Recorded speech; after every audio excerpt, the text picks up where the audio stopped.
They say you are what you eat, so I don't eat chicken feet. But I love me some of Grandma's pickled beets. Well, cut it up, put it in the pan, throw it over your shoulder and see where it lands right here in Farmer's Kitchen. Maters, taters, beans and corn, the cows in the barn and the sheep's been shorn, kids in the barnyard chasing Grandpa's chicken. Spices, slices, cuts and dices, gonna slash your grocery prices right here in Farmer's Kitchen. Help you grow your garden good with recipes to suit your mood. Try some grub you've never tried before.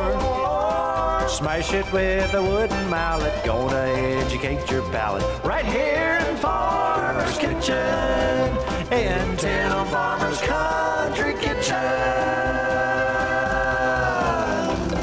We're gonna cook something good now. Hello and welcome to Farmer's Kitchen. Mrs. Farmer, what are you doing here? I'm here to eat. Thank you. But you're looking ravishing. You look very ravishing, as usual. Thanks for lying. Okay. You know what? Let's roll our sleeves up. Okay. Or in my case, sleeve. Roll my sleeve I up. got mine rolled up already. It's time to get to work. That's right. You know what? My dad, I was talking to him on the phone the other day, and he says, Tim, you know what I want really bad? I've been thinking about this since I was a kid. He used to go someplace to a fish fry, and he remembered exactly how he wanted his fish. I said, well, Dad, do you want a beer batter?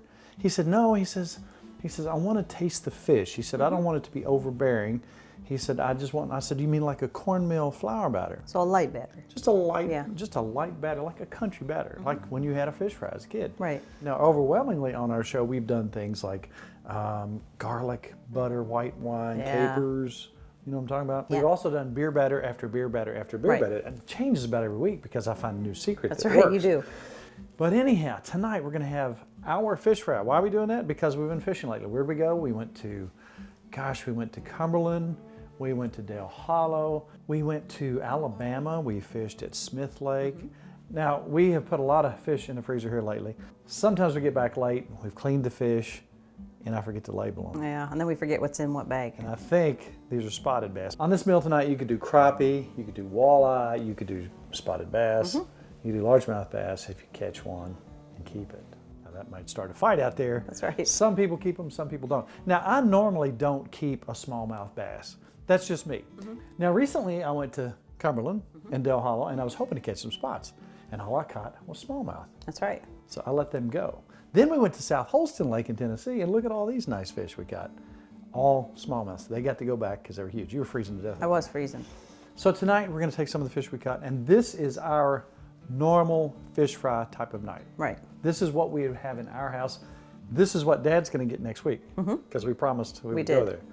But you're going to start out tonight with making something Kelly calls Cowboy Candy. She makes these. These are so good. They're so tasty. You can put them in so many things. And they are kind of like candy to me. Now, you can take the seeds out or leave them. They're going to be a little hotter. But Nikki's going to make us a batch of Cowboy Candy, which is just pickled jalapeños. Right. They're delicious. So let's get that started, Mrs. Farmer. And I'm going to have you start the burner for me. Okay. And I'll cut my last two here. And this is a 1/3 cup of vinegar, apple cider. And this is apple cider. Put it in? Yeah, go ahead and put that in. And this is 3/4 of a cup of sugar. There we go. That's a good start. And you'll be my stir for that. Okay, 3 more ingredients. All right. We need, this is chili powder. Okay. We need 3/4 of a teaspoon. There's a half a teaspoon I of love that. turmeric. Yes. You know, I remember Mom was doing pickles. You could always smell the turmeric. Oh yeah. And ginger. And ginger. And that's a half a teaspoon of that too. So that's it, 5 ingredients. It already smells delicious. Doesn't it? And what we're gonna do, you get that to a boil for me. Okay. And when it gets to a boil, we're gonna turn it down to simmer. We're gonna add these to it. I don't have to do anything fancy like when you made your brittle. No, you can let it go slow. You scared me. You did good, you did really good. We're gonna add these in and we're gonna let them just simmer for 4 minutes. And we put them in jars. One thing, let's remember this about our peanut brittle that we make. If you had dental work, watch it. That's right. Or dentures. That's right. Now one thing about these, this is not like we're making jelly or, this isn't something you put on the shelf. This goes in the fridge. You keep it for maybe 1, 2, maybe 3 months at the most, and you just eat it. Exactly. Short shelf life. Yes. Just like our dandelion jelly in the spring or our redbud jelly or violet jelly. That is not something you seal up and keep for 3 years. That's something we're going to use in a very short amount of time. Now, dandelions bloom all summer long. You can make it. Once you open it, put it in the fridge, just like these. Right. Now, when you're buying jalapenos, it's funny how sometimes They got a little more heat, sometimes a little less. Yeah.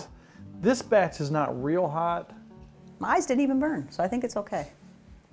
but you got to be careful That's when right. you're cutting them up. And those seeds in the inner part there, there's your boy. Okay, go ahead and turn it down. All right. Let's get that to like a simmer. And I'm going to add these in, and I'm just going to have you stir them for me. Okay. And we're going to time 4 minutes? For 4 minutes, we're going to time them, and then we're just going to put them in jars, and they can go in the fridge. Typically, for the best flavor, I think they want them to set for about a week. Yeah. Before you eat They them. get better the more they sit. Think about that hot mixing with that sweet. But we ate some the other day, a day after, It was good. and they weren't terrible. No. So this is quick and easy. You can use them in so many recipes, Right. They have that nice pickle taste, but you get a little bit of that heat too. Wonderful, wonderful stuff. This is going to make 3 little jars. Exactly. This batch. It looks like our 4 minutes are up. Isn't that simple? That's it. Yep. Now Nothing I'm to going it? to, yes. And I like to use a fork and just pull them out and fill these. Then pour the juice in. Yeah, then we'll pour the juice in. I just don't want to pour it all over the counters. I think I'll be safer. Yeah. So many recipes you can use this in. And you could take, some people don't want them as hot. I made a batch where I took all the little seeds out. You could do that too. But you like them hot, I don't like a you? little heat. Yeah. So how many peppers you cut up for these 3 jars? I just did 5 for these 3 5. jars, yes. All right, let me bash these down in there for you. Got a couple more. We'll jam them all in there, don't you think? Yeah. Now you know me, we buy a lot of store-bought pickled jalapenos, You'll just eat these, won't you? and we use those in a lot of recipes. So we'll switch over to ours. That's right. Those look pretty even. See how it does? Almost did perfect for us. I think that's Beautiful. a perfect batch for my 3 little baby jars. All right, I'm gonna seal those up.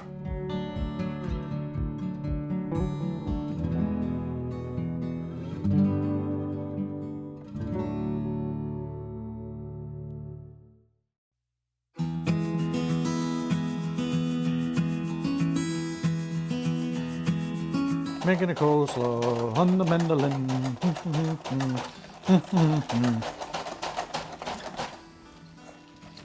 Oh, it's beautiful. We have cabbage all over the kitchen.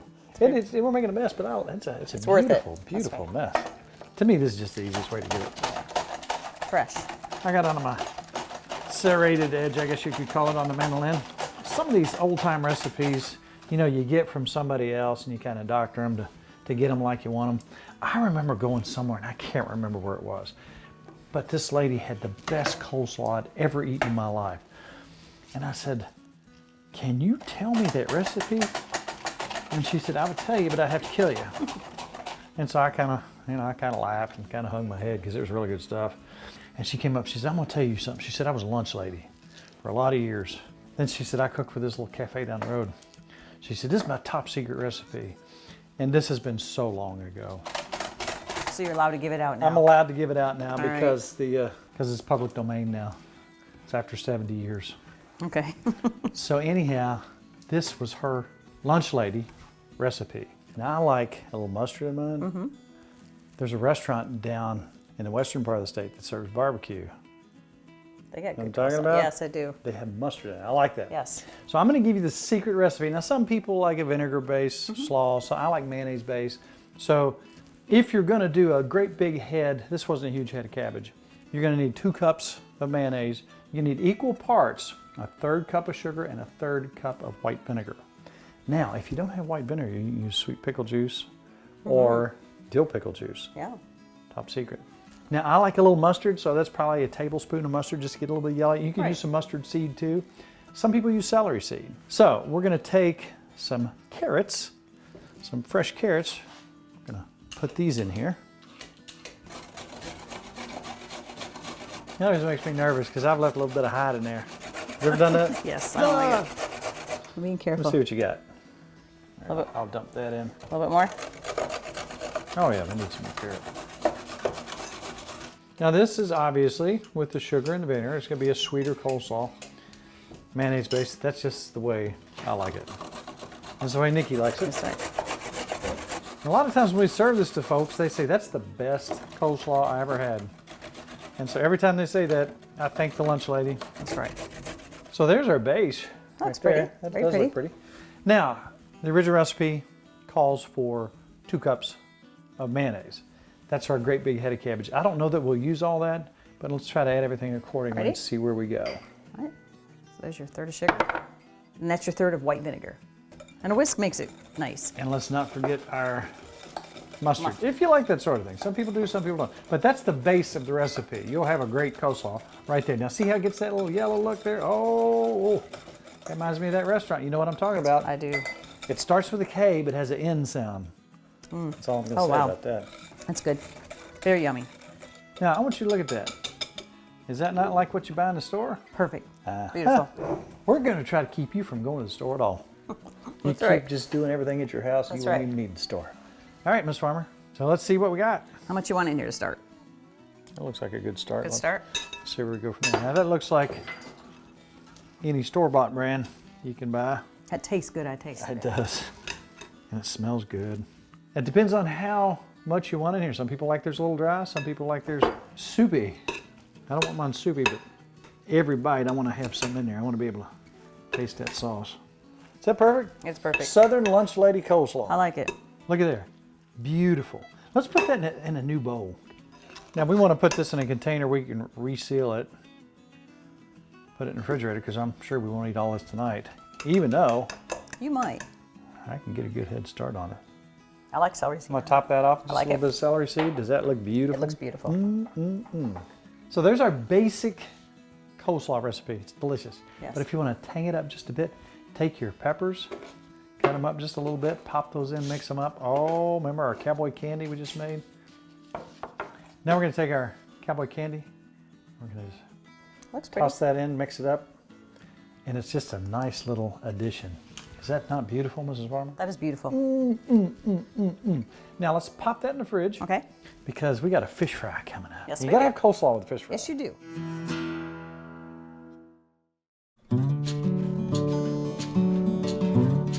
Who'd you learn to cook from? My mother, my grandmothers. Both of them? Yeah, both of them. How about you? You know, I watched people. You know, I was always around people that hunted and fished. I remember PR's grandmother, Ruby.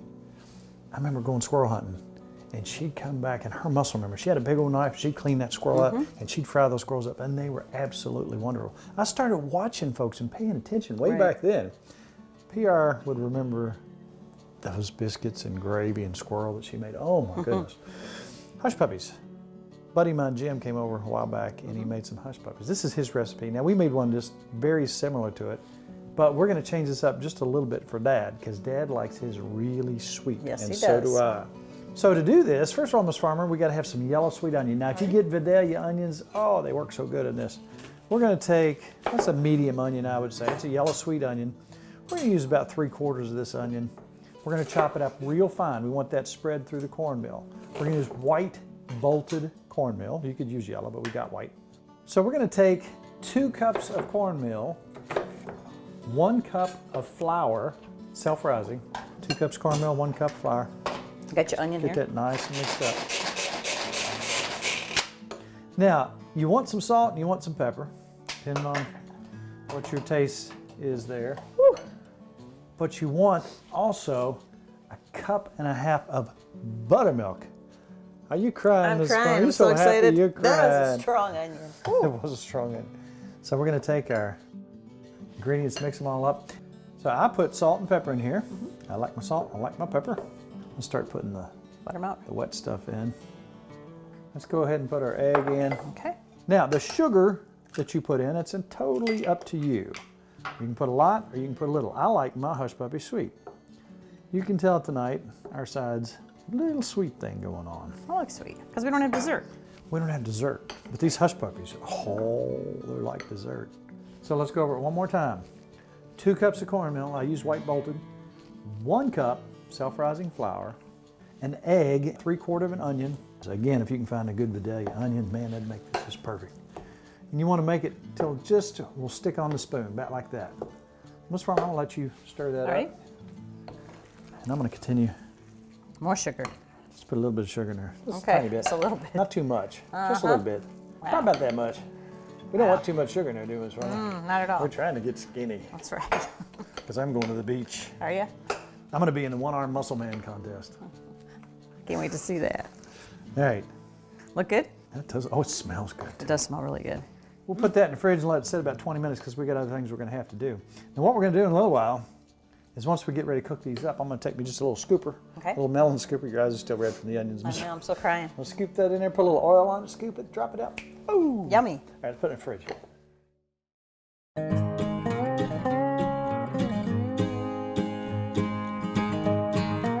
So we're getting there, Miss Farmer. We are. The main course is the fish. That's right. Which is coming later. But you know what? We don't do a lot of trendy things or faddish things, but I saw something years ago. A fella, he was making French fries. Now this is not a secret. Right. But a lot of people will soak them in water. Get that For starch a couple out. hours, get the starch out. Yeah. This is a russet potato. There's a guy in New York that's been doing this for years. He's supposedly got the best French fries in the world. Yeah. So this is not a trick, but if you haven't seen it, this is how we do it. It makes the best fries ever. It makes the best fries. So Nikki cuts them up. It's a russet potato. There's nothing like homemade fries. Right. And you just soak them in water for a couple hours. Right. Then after that, you fry them. Now you don't completely fry them. What you do is you fry them up to the point of about 300 degrees. Right. Till they almost start to get a little bit of brown look, and then you take them off. Right. And you let them set. Right. And here's the great part. You set them aside. So when you got your fish going, you got your hush puppies going, and everything's almost ready, then you bring them back. They've already been fried. Right. Then you hit them with a little more heat at around 350 and let them get good and hot. Oh, They cook my up goodness. faster. Yeah, they got a crisp on them, Right. don't they? I've heard that some restaurants will do this, leave them overnight, and that's how they do their fries all day. Yeah. They just pull them out like that. Yep. So. Cut them up the day Yes. before, leave them soaking all night, get some of that starch out of them. Boom. Yes. All right, how do you cut them up, Ms. All right. It's however you want. I made these long this time, so you just peel it. This is a russet potato, and I've made them small fries, but this time I made us nice long fries. You can make them thicker. We like them thin. And there's nothing like fresh fried No. potatoes. It's just beautiful. And what do we use when we're cooking in our fish fry? When we're making our hush puppies, when we're making our French fries, I like peanut oil. It just tastes better. It's a little more expensive, but it tastes really good. I have always used peanut oil for my fish fries. We like our fries thin. Some people, you can make these thick, but we're like a thin fry person, aren't we? Yes, we are. And this is just one potato. And usually one potato will do us unless we're being piggies and we need more. You know, if you wanted to do this in duck fat or beef tallow, it's absolutely wonderful. It's a little more expensive, but beef tallow used to be super cheap. Then they came along with a supposedly healthier vegetable oil. Come to find out, the beef tallow is probably healthier. Right. So could we go back to the beef tallow, Nikki? That would Could be you talk nice. to somebody? Yeah, I'm sure they'll listen to me. So those will make beautiful, Yes. beautiful French fries. And earlier we did that, and we've had those setting Here's for what- yeah. 2 or 3 hours. Here's what they look like. They've been soaking in cold water. And they're ready. And we'll pop those in some water. All right, and one thing we do need to do with these now, though, is I'm going to get a cookie sheet out, and we're going to make sure these are totally dry with regular towels. Gotta Not pat 'em paper towels. dry. Yeah, regular towel, because paper towel will stick. We're going to get them totally dry before we even You start. put that water in oil and it's not good. Yes. You want to get them dry. So let's do that because we're getting Alrighty. close, Ms. Yes, Farmer. we are. Okay, now these fries may seem a little involved, but it's well worth it. It is worth it. But again, the one thing that I like, that I really like, which makes this handy, is you go ahead and flash fry them at about 300 degrees. And we can go ahead and pop them in there because we're up Alright. to 300 degrees. And we're going to leave them in there for 3 to 5 minutes. You want to get them just a little bit like they're looking to be brown. You don't want to crisp them up. Then you set them aside. You can let them set for an hour or so if you'd like to. So you're ready. That's what's nice. Yeah. Yeah. And by the time you get your oil hot and your hush puppies going and everything rolling at the same time, you can pop them right back in. It's really handy. When you pop them in there, it's going to bring your temperature down, so try to keep it up around 300. Now these, as you can see, they're not brown, but they cooked a little bit. We'll separate those. And we're going to come back in a little while, Make them finish wonderful. them up. At this point, we're going to mix up some fish batter. This is top secret stuff. Yes, it is. Tip top secret stuff. So get your pencils. All right, let's get our other pan, Ms. Farmer. Now, years ago, you and I used to go down and eat at a restaurant in Frankfurt called Harry's. That's right. Harry would have rabbit on the occasion. He had greens. He had Oh, he really good did. greens. He did have good greens. He told me the secret about how he made his greens. And I watched him fix catfish one time. Now, his catfish recipe was almost the same as mine. So here's the batter for the perfect fish fry. This is not your beer batter. Right. This is just plain and simple country. Equal parts cornmeal and flour, but Okay. season your flour heavily with pepper. I like pepper. And what do I use, Mrs. Farmer? What kind of pepper? You like a lot of pelletieri. Yes. You know, I'm telling you, it's just something different about it. I love it. It is I good. put a lot of Tella cherry pepper in here. And I put some salt. Now, it depends on how much salt you like. I like quite a bit in mine. And if you have reasons that you shouldn't be putting salt in it, listen to your doctor, don't listen to me. Harry would come back with some Cajun seasoning. Give that some flavor. And he put surprisingly quite a bit in there. Yeah. And it doesn't overpower it, believe it or not. And it's something about this frying process. You don't get overwhelmed with the taste of the Cajun seasoning, but it does add a nice kick. Harry had the best catfish going. And I can tell you that, I wish he'd open back up. He had the best stuff in town. He did. You know, Harry shared that recipe with me on Kentucky Afield years and years ago. Years and years and years ago. We'd go down there and you could pick X amount of pieces of meat for X amount of dollars, like 3 or 4 pieces for X. And say, Harry, I want 8 pieces. You can't eat all that. You So would, watch didn't me, you? and I You did. So a little something I've learned over the years. A lot of people say, yeah, you want your oil about 350.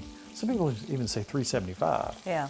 I don't think you have to go that crazy on your temperature. I like to start off about 325 and then pop everything in and keep a real close eye on your temperature. And we kept our oil hot. Well, we're already over 300. So I'm gonna dip that in oil. I'm gonna get my little scoop going here. I'm gonna plop me out.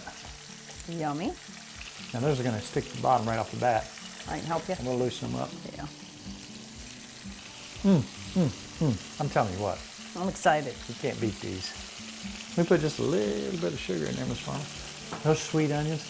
Oh, now you can put corn in here. A lot of times if we have some fresh corn, we'll put fresh corn in there. And every now and then, once your hush puppies get going, you'll see them brown on the other side. Just kind of lightly turn them over. Let them get brown all the way around.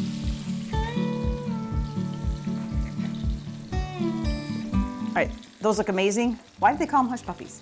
I remember going to fish fry in Alabama one time when I was a kid with Mom and Dad. And there's some people down there, and he explained to me. I think he was a preacher. His name was Brother Hale. And I said, why do they call them hush puppies? He said, because watch this. They had dogs all over the place. And the dogs were running around, barking, trying to get something. So they would throw Let me a guess. little piece of the batter in there and throw them to the dogs. They would hush them. They would hush the puppies. Hush the puppy. Okay. I don't know All if right. that's true or not. All right. Can I throw my fries in? Yes, What do you think? can. Let's Now, start. the temperature is right.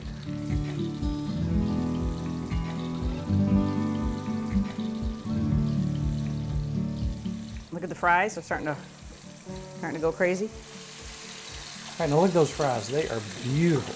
I'm excited about these. Now when you come out, if you wanted to take a little salt and put on there, you could. I think we should. Oh.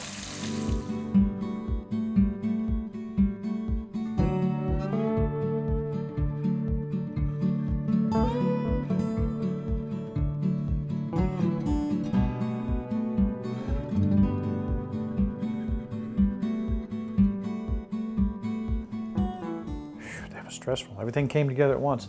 You know what? Excited. I got to tell you though, I got to admit, Okay.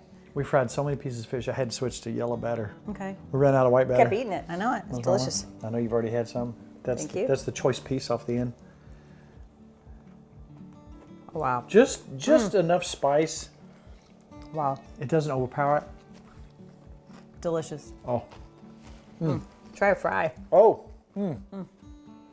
These. Fries are phenomenal. Oh my goodness. Now look at those. Nice and brown. Crisp, crunchy.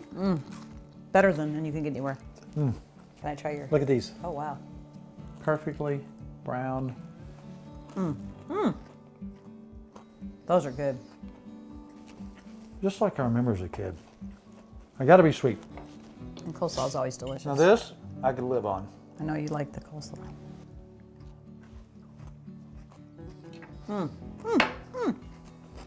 Very good.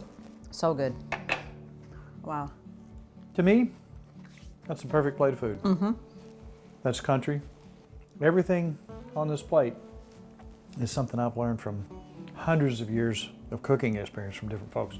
Ms. Farmer, we've got all these gazillions of recipes. If you wanted to look up a recipe, where would you go? I go to timfarmerscountrykitchen.com. You would. I do. I've gone there too. I know. Sometimes I forget how much I put in something.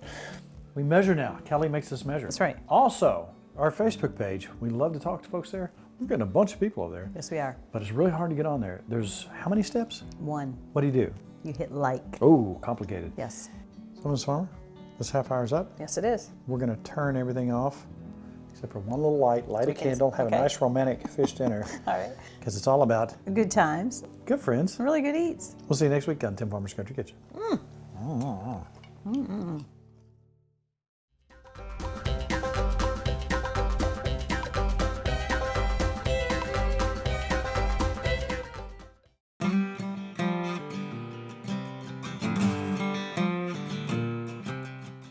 We have been catering for a lot of years, and I wanted everything to have a specific taste. Therefore, I had to come up with my own products. Right. A dry rub, chow chow, and our barbecue sauce are something that we use in all our catering gigs. I developed this barbecue sauce that is not the really thick, syrupy stuff that you get. This has more of a natural, it's got some pepper and onion flavor in it. You can actually see the particulates in there.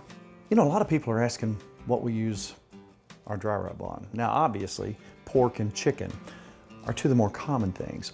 Also, we've been using on our corn on the cob with butter. That is. I'm telling you, this That's stuff wonderful. with potatoes is fantastic. So 40 years in the making, Tim Farmer's Country Kitchen Dry Rub.